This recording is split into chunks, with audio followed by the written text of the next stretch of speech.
नमस्कार, मैं हूं आपके साथ रेशु त्यागी। एपीएन के लोकप्रिय कानूनी प्रोग्राम लीगल हेल्पलाइन में आप सभी का स्वागत है। इसमें हमारे कानूनी विशेषज्ञ रोजमर्रा की जिंदगी की समस्याओं से जुड़े कानूनी मसलों पर आपकी शंकाओं का समाधान करते हैं। आप भी इस प्रोग्राम से जुड़ सकते हैं और फोन करके कानूनी राय ले सकते हैं। आज हम आपको सबूत या साक्ष्य से जुड़े कानूनी प्रावधान के बारे में जानकारी देंगे। कोर्ट में जब भी किसी केस की सुनवाई होती है तो दोनों पक्ष अपनी दलीलों को बल देने के लिए सबूत पेश करते हैं। साक्ष्य या सबूत के बारे में भारतीय साक्ष्य अधिनियम 1872 में विस्तार से धाराओं का वर्णन है। दीवानी हो या फौजदारी, दोनों ही प्रकार के मामले में अब इंडियन एविडेंस एक्ट या भारतीय साक्ष्य अधिनियम का उपयोग होता है।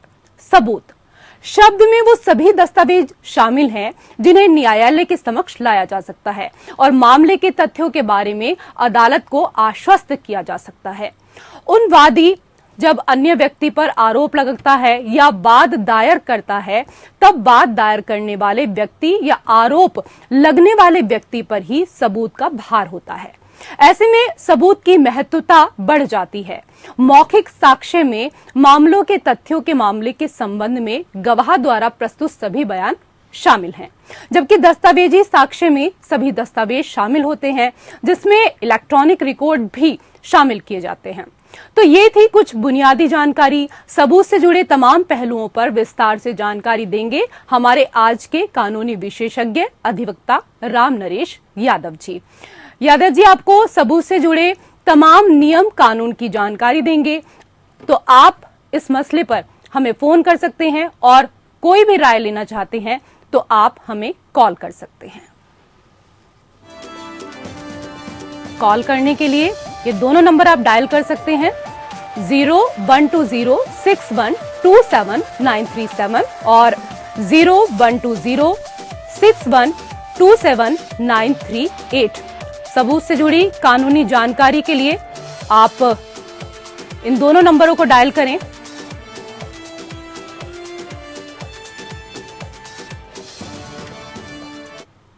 और राम नरेश यादव जी हमारे साथ हैं इस पूरे मुद्दे पर ज्यादा जानकारी देने के लिए। सर, सबसे पहले आपका स्वागत है। सर, सबसे पहला सवाल हमारा यही कि जो एविडेंस हैं या सबूत हैं वो होते क्या हैं, उसके बारे में पहले विस्तार से बताएं। जी, सबूत की जो इंग्लिश डेफिनेशन है वो है a sign which shows that something exist और इज ट्रू। और जो एविडेंस एक्ट हमारा 1872 है उसके हिसाब से एविडेंस का मतलब है कि कोई भी साक्ष्य जो कोर्ट सही और गलत का निर्णय करती है और निर्णय लेने में जो मदद करते हैं वो सब एविडेंस हैं। जी। दो तरह के एविडेंस होते हैं, एक ओरल एविडेंस, दूसरा डॉक्यूमेंट्री एविडेंस। ओरल एविडेंस होता है जो हम मौखिक तौर पे कोर्ट में बयान देते हैं, कोई भी गवाह जाते हैं वो बयान देते हैं साक्ष्य के बारे में, वो ओरल एविडेंस होता है। और अपने केस के का पक्ष रखने के लिए जो डॉक्यूमेंट सबमिट करते हैं, चाहे वो इलेक्ट्रॉनिक डॉक्यूमेंट हो या दूसरे किसी भी तरह के डॉक्यूमेंट हो, वो डॉक्यूमेंट्री एविडेंस होता है। जी, अभी आपने यहाँ पर बताया जो ओरल एविडेंस है उसके बारे में भी बताया, इन दोनों के अंतर के बारे में भी बताया, तो दस्तावेज सबूतों की जो वैधता है वो कैसे साबित होती है? जी, सबसे पहले तो मैं बताना चाहूंगा कि जो ओरल एविडेंस है वो सेक्शन 59 से 60 ऑफ एविडेंस एक्ट हमारा डील करता है। जी। कोई भी डॉक्यूमेंट जो बोल के, ओरल एविडेंस जो बोल के, लिख के या अपना स्टेटमेंट ओरल एविडेंस दे के होता है, वो ओरल एविडेंस होता है। जैसे उदाहरण के तौर पे मैं बताता हूं कि अगर ए ने बी को धक्का मारा और सी ने ये घटना देखी, तब ये डायरेक्ट एविडेंस है। तो कोई भी एविडेंस जो डायरेक्ट हो, सिर्फ डायरेक्ट एविडेंस ही वैलिड एविडेंस माना जाएगा। आपने वो देखा हो, आपने वो महसूस किया हो, या आपने कोई मारने का प्लान बनाते हो सुना हो, इस तरह के ये डॉक्यूमेंट है ओरल एविडेंस, वही एडमिसिबल होते हैं। डॉक्यूमेंट्री एविडेंस में दो तरह के हैं, एक प्राइमरी और एक सेकेंडरी। प्राइमरी एविडेंस होता है जो ओरिजिनल डॉक्यूमेंट होता है, सेकेंडरी उस ओरिजिनल की कॉपी होती है। जैसे फोटोकॉपी हम कराते हैं वो सेकेंडरी एविडेंस है, फोटो जो डेवलप होते हैं वो सेकेंडरी एविडेंस है। तो प्राइमरी और सेकेंड, प्राइमरी एविडेंस जो है वो उसकी वैलिडिटी ज्यादा है क्योंकि वो ओरिजिनल डॉक्यूमेंट है। सेकेंडरी एविडेंस है वो प्राइमरी से जब कंपेयर करते हैं तो it is as good as primary document.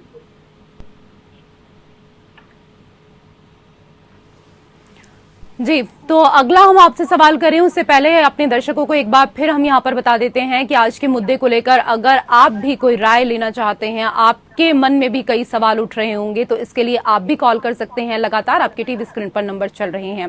Sir, मेरा अगला सवाल है कि किन बिंदुओं पर गवाही दी जा सकती है? जी, दो बिंदु है जिन पर गवाही होती है, एक तो फैक्ट इन इशू, दूसरा होता है relevant fact. Fact in issue होता है जो भी फैक्ट, जो घटना घटित हुई है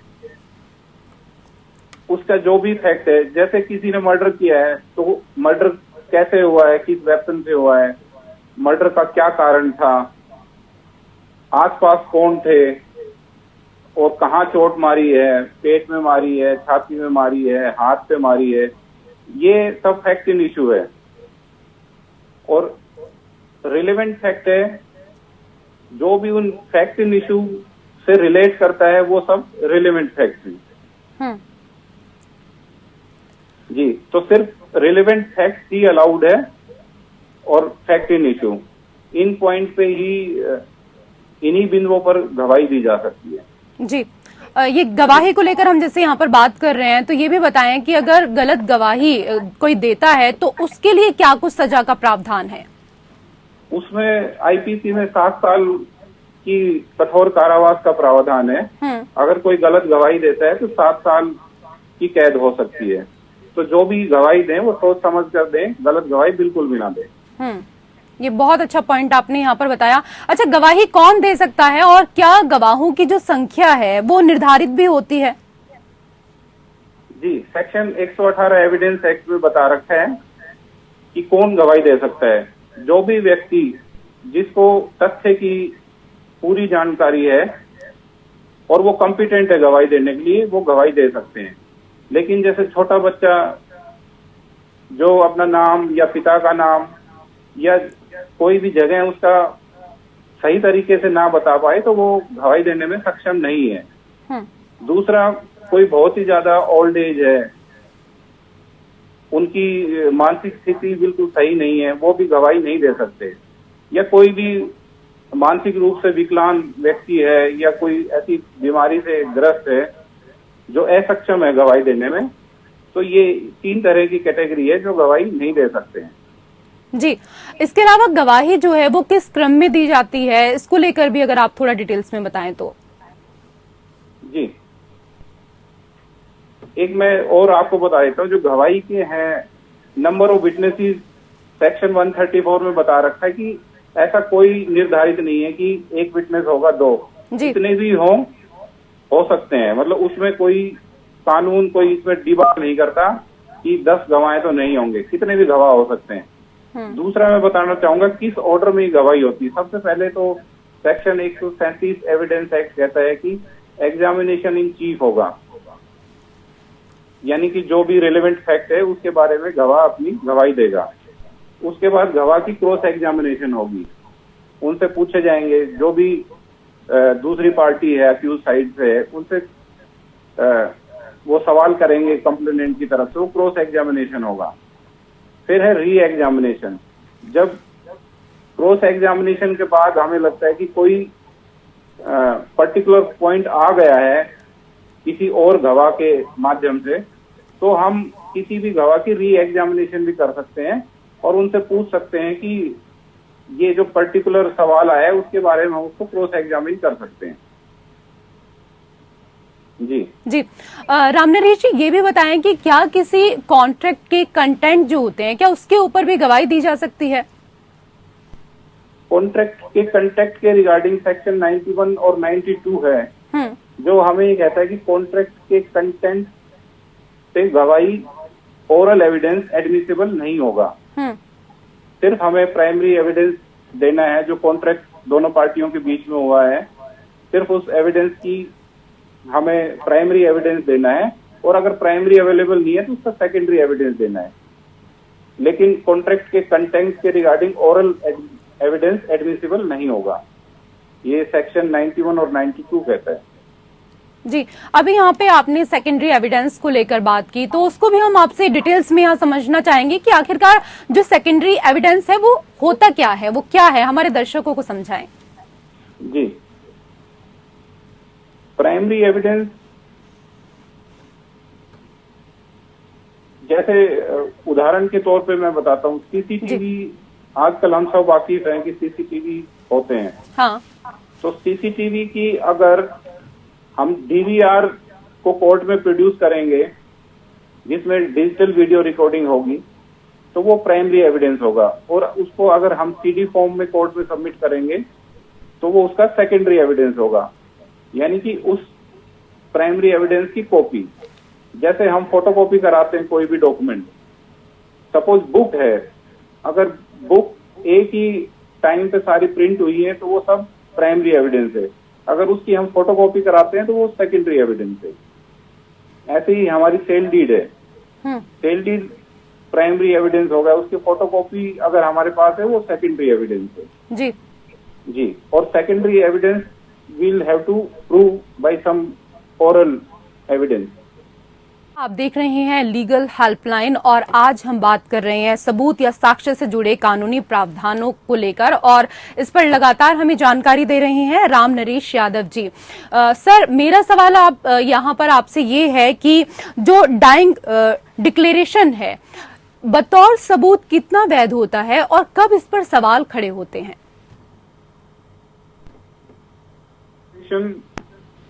कोर्ट का मानना है कि मरता आदमी कभी भी झूठ नहीं बोलता, तो इस प्रिंसिपल पे डाइंग डिक्लेरेशन की वैलिडिटी होती है कोर्ट के अंदर। लेकिन ऐसा नहीं कि हर बार डाइंग डिक्लेरेशन पे ही किसी अक्यूज की कन्विक्शन हो, ये जरूरी नहीं है। जैसे डाइंग डिक्लेरेशन कब सही नहीं होता है, जैसे मरते आदमी से मरने का कारण नहीं पूछा जी, उनसे ये भूल गए कि कैसे आपको मारा, किस हथियार से मारा, ये क्वेश्चन जो रिलेवेंट थे उनसे नहीं पूछा, और इनकंसिस्टेंट डाइंग डिक्लेरेशन है, मतलब उसकी कोहेरेंस नहीं है, वो उस पे भी डाइंग डिक्लेरेशन की वैल्यू खत्म हो जाती है। दूसरा, प्रेशर डाल के डाइंग डिक्लेरेशन ली हुई हो, डॉक्टर का सर्टिफिकेट ना लिया हो, मेडिकल, क्योंकि डाइंग डिक्लेरेशन लेते हैं उससे पहले मेडिकल सर्टिफिकेट और ये ओपिनियन जरूरी है कि जो डाइंग डिक्लेरेशन देने वाला व्यक्ति है क्या वो कैपेबल है डाइंग डिक्लेरेशन देने के लिए। अगर इस तरह की चीजें नहीं की है पुलिस ने तो डाइंग डिक्लेरेशन की वैल्यू खत्म हो जाती है। लेकिन कोर्ट ने ये भी कहा है कि अगर सिर्फ डाइंग डिक्लेरेशन ही एकमात्र सबूत है तो ये जरूरी नहीं है कि डाइंग डिक्लेरेशन को दूसरे सबूत के साथ कोरोबरेट किया जाए। तो ये अकेला एक डाइंग डिक्लेरेशन भी कन्विक्शन का बेस हो सकता है, ये सुप्रीम कोर्ट ने कहा है कई जजमेंट में। और डाइंग डिक्लेरेशन एक वीक टाइप का एविडेंस नहीं है, ये ऐसा ही एविडेंस है जैसे और एविडेंस होते हैं। और ये सेक्शन 6 जो हियर से का जो एक्सेप्शन है डाइंग डिक्लेरेशन, उसके अंदर आता है कि इसका एक्सेप्शन टू द हियर से रूल। जी, एक और अहम सवाल, सीसीटीवी फुटेज बतौर सबूत कितना प्रभावी है या कानूनी तौर पर वैध रहता है? जी, सीसीटीवी तो आजकल एक तीसरी आंख की तरह हो गया है। हाँ। हम देखते हैं घरों में भी सीसीटीवी है, दफ्तरों के अंदर भी सीसीटीवी है, हर जगह सीसीटीवी देखने को मिलता है, चाहे वो रोड हो या दूसरी कोई जगह हो, पब्लिक प्लेस हो। अब अहम सवाल है कि क्या सीसीटीवी की फुटेज जो होती है वो एडमिसिबल होगी एविडेंस के अंदर। अब इसके अंदर दो बात है, अगर आप सीसीटीवी की डीवीआर, जो मैंने थोड़ी देर पहले भी आपको बताया था, digital video recorder, digital video recorder को हम कोर्ट के अंदर एज अ सबूत उसमें पेश करते हैं तो वो एक प्राइमरी एविडेंस है और एक वैलिड एविडेंस है। लेकिन हमने डीवीआर हमारा बहुत बड़ा है, बल्कि है, हम उसको कोर्ट में लाने में सक्षम नहीं है या किसी वजह से नहीं लेके आते हैं और एक सीधी उस फुटेज की हम कोर्ट के अंदर पेश कर देते हैं। तो जो फुटेज हम पेश करते हैं और उसके अंदर हम एक मैंडेटरी सर्टिफिकेट है सेक्शन 65B का, अगर वो हम लगाने में हमसे चूक हो गई तो हमारा वो सेकेंडरी एविडेंस कहलाएगा, जो सीधी है वो इनवैलिड हो जाएगा कोर्ट के अंदर। अभी रिसेंटली एक जजमेंट आई है ऑनरेबल सुप्रीम कोर्ट की, Ravinder Singh alias Kaku versus state of Punjab जी। इसके अंदर ऑनरेबल सुप्रीम कोर्ट ने कहा है कि सर्टिफिकेट एक मैंडेटरी रिक्वायरमेंट है इलेक्ट्रॉनिक एविडेंस को प्रोड्यूस करते वक्त, और सिर्फ ओरल एविडेंस से और सर्टिफिकेट के बिना वो साक्ष्य इनवैलिड कहलाएगा।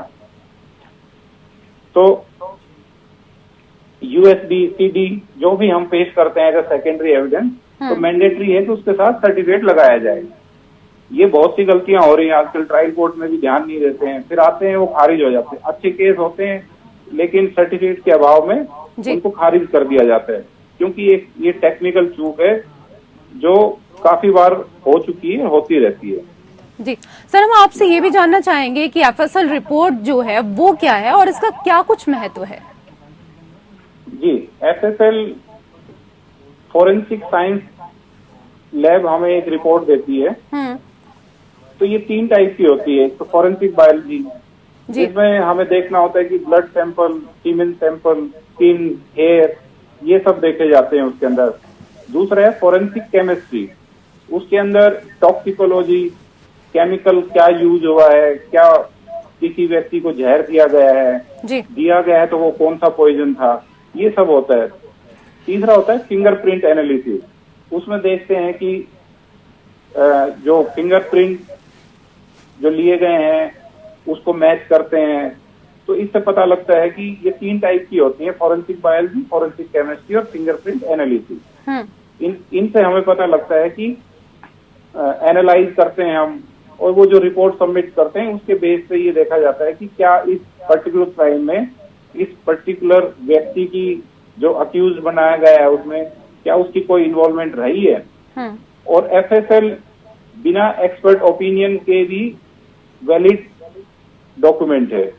ये एक्सेप्शन है कि जहां एक्सपर्ट की ओपिनियन के बगैर भी ये वैलिड इन लॉ रहता है। जी, एक और सवाल अभी यहाँ पर मन में आया है कि क्या पुलिस द्वारा अवैध रूप से एकत्र किए गए जो साक्ष्य हैं क्या वो स्वीकार्य हैं? जी, ये बहुत अच्छा सवाल है। ये बिल्कुल स्वीकार्य है। अगर पुलिस ने इलीगल तरीके से कोई भी एविडेंस इकट्ठा किया है और वो डॉक्यूमेंट जो इकट्ठा किया है वो रिलेवेंट है जी, रिलेवेंट उन जो केस के फैक्ट्स हैं उनको देखते हुए अगर वो साक्ष्य रिलेवेंट है तो वो एडमिसिबल इन एविडेंस होगा।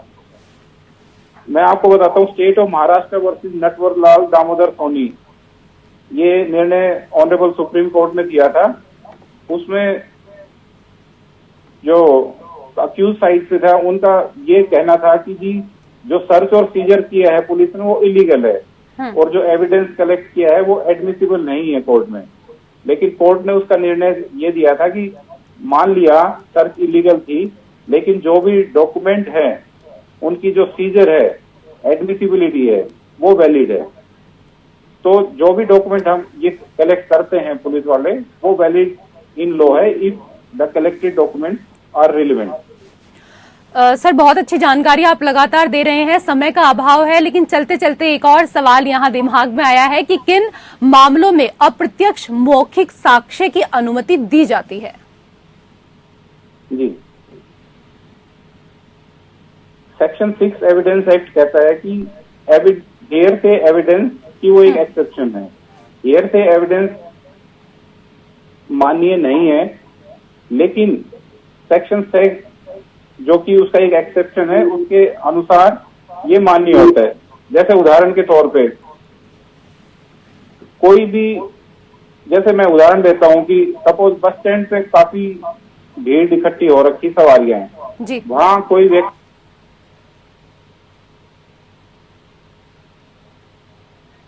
चलिए, बहुत बहुत शुक्रिया हमें तमाम जानकारी देने के लिए आज के विषय पर। और इसी के साथ हमारी खास पेशकश में फिलहाल इतना ही। नमस्कार।